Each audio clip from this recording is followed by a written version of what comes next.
درود، امین هستم. در خدمت شما هستم تا در آموزه هایی رو در رابطه با بازار مالی و فارکس با شما دوستان در میون بگذارم. در این آموزش یا در این ویدیو قراره در رابطه با استاپ هانت یا استاپ لاس هانت یا شکار استاپ لاس ها قرار صحبت بکنیم. پیشا پیش از شما تشکر لازم رو دارم از اینکه بنده رو حمایت میکنین با لایک و سابسکرایبتون. تشکر. بریم تو کارش. در مثال روبرو شکل دو کف رو می‌بینیم. حالا یا دو کف یا سه کف فرقی نمی‌کنه. منظور از این بابته که ما بعد از برخورد بیش از یک بار با یک ناحیه قیمتی واکنش سریع نشون داده بازار. خب در این شکل برداشت ما به این صورته که بازار بعد از برخورد دوم یا حالا بیشتر بر این ناحیه قیمتی پاسخ گرفته و به سمت بالا رفته. خب بسیاری از معامله‌گرها رو وادار میکنه بر این منظور که وارد معامله خرید بشن.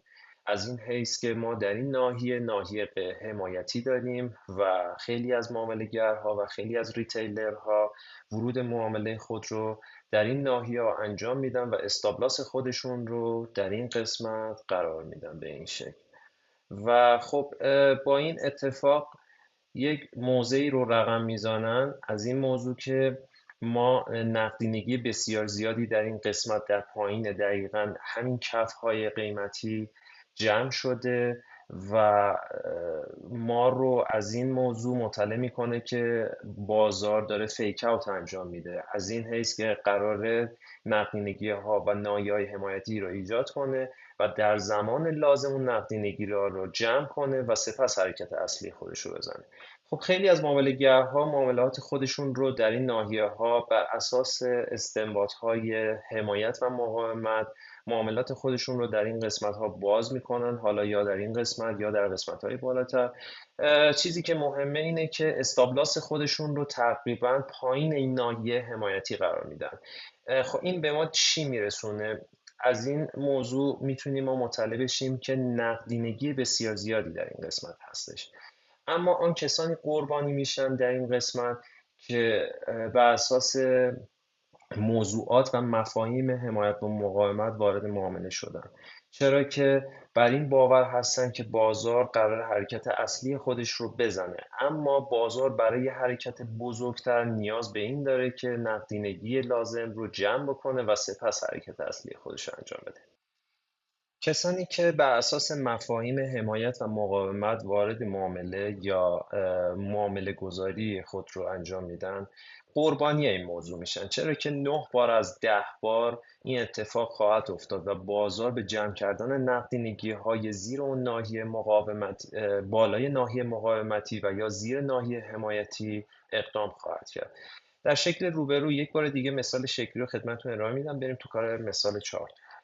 می‌بینید که بازار با اومدن به پایین یک بار برخورد کرده، 2 بار برخورد کرده، 3 بار برخورد کرده. خب این موضوع یک پیام رو به ما میرسونه از این حیث که این ناحیه مهمی هستش و میزان سفارشات انبوهی رو وارد بازار میکنه، چرا که باعث میشه باز دوباره بازار واکنش سریع نشون بده، بازار بالا بره. خب خیلی از ریتیلرها و معامله‌گرها بر اساس مفاهیمی که خب تا به امروز بیشتر میدونید گول زننده هستن با آنها وارد معامله میشن.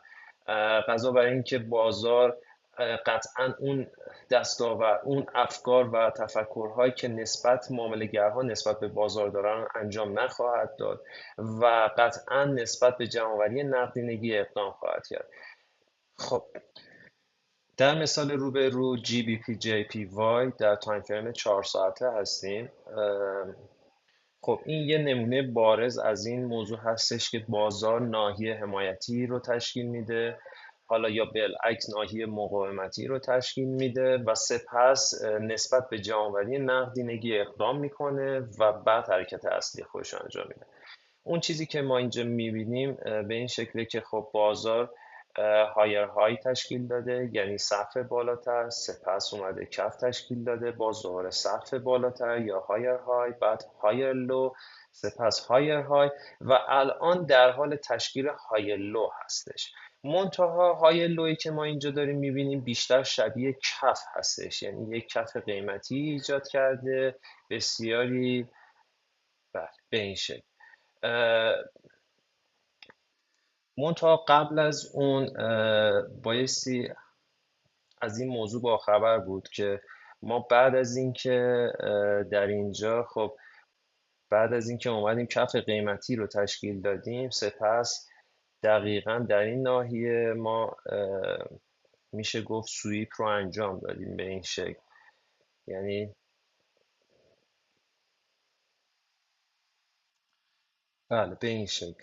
یعنی میشه گفتش که ما دستور اینستیتوشنالی که صادر شده باعث شده دقیقاً این دستور دهنده ای که باعث شده بود کف جدیدتر رو تشکیل بده، دستور اینستیتوشنال در این ناحیه صادر شده، یعنی در این قسمت. خب این چی رو به ما میرسونه؟ دقیقاً اون چیزی که برای ما بایستی مهم باشه از این حیث هستش که بازار میشه گفت زیاد علاقه‌ای به جمع‌آوری نقدینگی قطعا نداره. بازار بیشتر سعی داره برای اینکه ناحیه هایی رو پوشش بده یا این بالانس یا فیر ولیو گپ هایی رو پوشش بده و سپس به نقاط دیمند زون یا ساپلای زون یا نقاطی که اینستیتوشنال هستن، یعنی قدرت بسیار میزان سفارشات انباشت بسیار زیادی در آنجا انباش شده و سپس دستور اصلی به سمت بالا حرکت شده.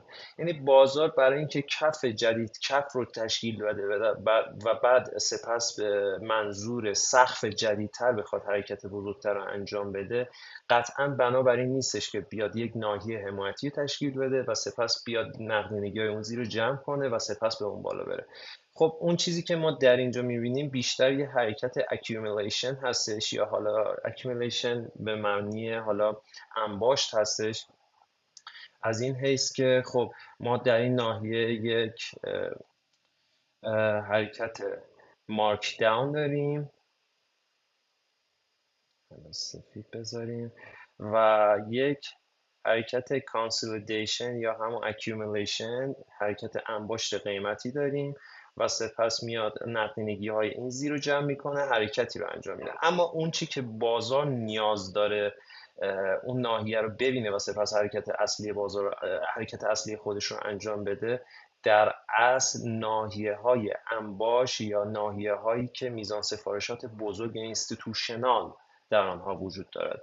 ما برای اینکه اون ناحیه اینستیتوشنال رو ببینیم یا اون رو پیدا بکنیم، بایستی در تایم فریم های میشه گفت از 1 ساعت به بالا بیشتر بایستی جستجو کنیم.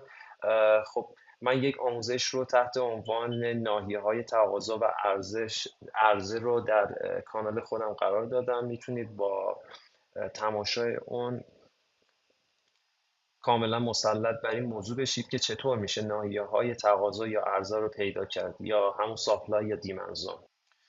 خب ما بازار رو پلی میکنیم فقط صرفا جهت این که ببینید که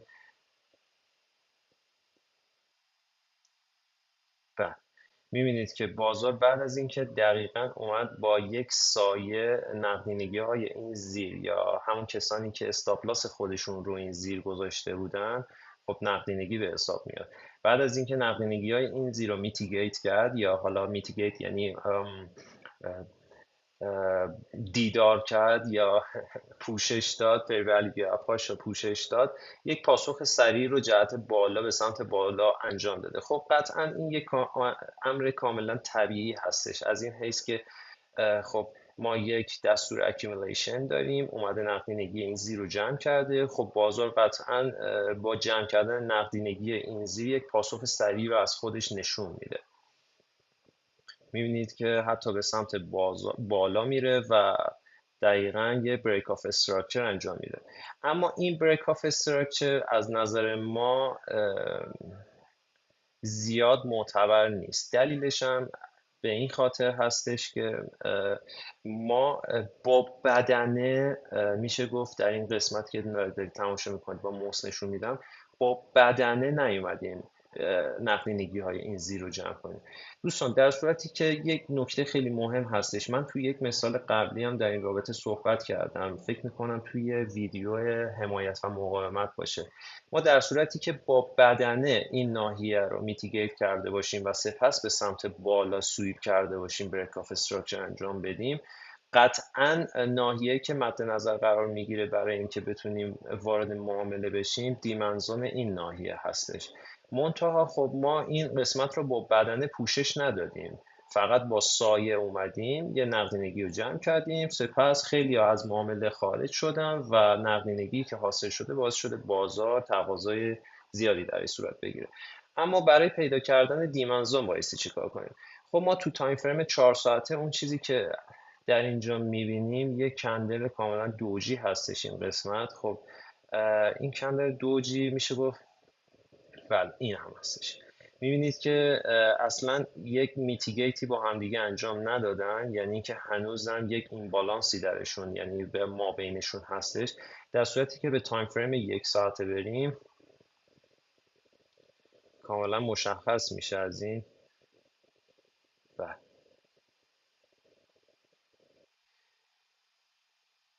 دقیقا این کندل، میبینید که بعد از این کندل بوده که باعث شده یک حرکت تیک آف یا انجام بشه یا حرکت سریع به بالا انجام بشه.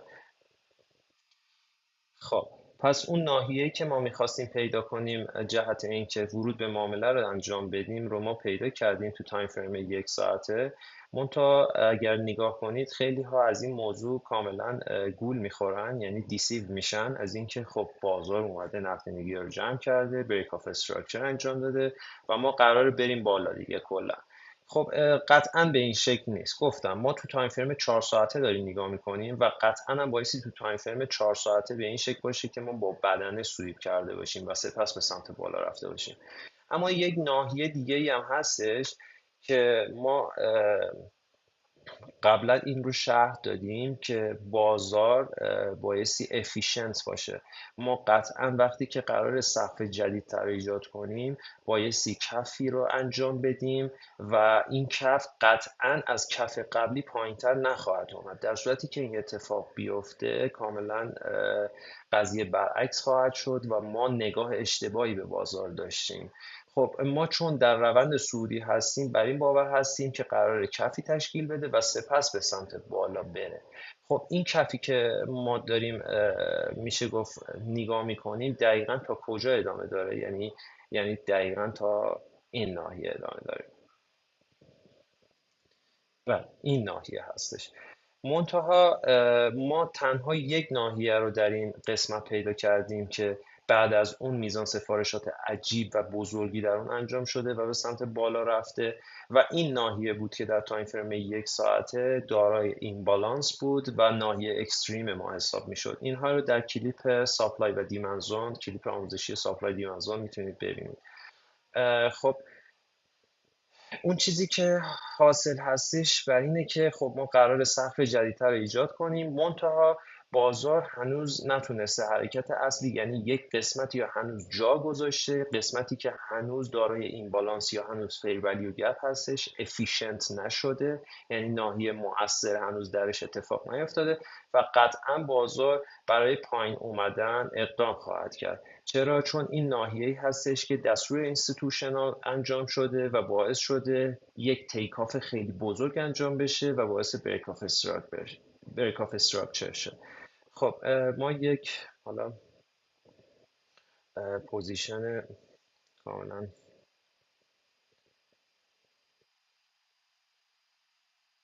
صرفا مجازی میذاریم برای اینکه حالا بله. خب ما بازار رو پلی میکنیم، میبینید که بازار پایین میاد و دقیقا اون ناحیه رو تاچ میکنه و به سمت بالا میره. خب خیلی ریسک به ریوارد عجیبی رو به ما میده دوستان. میدونید اینکه بازار رو بایستی صبر بکنیم، دقیقا در ناحیه قرار بگیریم و سپس اخلاق با توجه به اخلاقی که از خودش نشون میده وارد بازار بشیم. این خیلی مهمه. ما در این ناحیه نمیتونستیم عمل ورود به بازار رو انجام بدیم یا حتی در این ناحیه، چرا که هنوز ناحیه‌ای که این بالانس داشته باشه و میشه گفت فیر ولیو گپ هنوز جا مونده بود، هنوز میتیگیت یا افیشنت نشده بود. خب این یک نمونه از مثال استابلاس هانت بود یا شکار استابلاس ها بود که فقط صرفا به نمایش گذاشتم جهت فهم بیشتر بازار. منتها ما با این هانت، این استابلاس این زیر حرکت اصلی رو نزدیم، بلکه بازار یه فیک اوت انجام داد، ما رو گول زد. چرا که هنوز ناحیه قیمتی مونده بود که این بالانس از خودش داشته باشه و هنوز افیشنت یا مورد دیدار یا مورد ضربه قرار نگرفته بود. هنوز ناحیه اینستیتوشنالی در ناحیه قرار وجود داشت. پس بازار برای اینکه بتونه کفی رو انجام بده، سپس بعد از اون کف حرکت بزرگتر خودش رو انجام بده، بایستی در ناحیه های اینستیتوشنال یا دیمنزون خود قرار بگیره. خب من تمام تلاشم برای این هستش که فهم واقع‌تر و بهتری رو نسبت به دیروز داشته باشین. امیدوارم که خوب توضیح داده باشم و مطمئنم بهتر از این نوع ارائه رو برای شما قطعا در آینده نزدیک فراهم خواهم کرد. امیدوارم موفق باشید.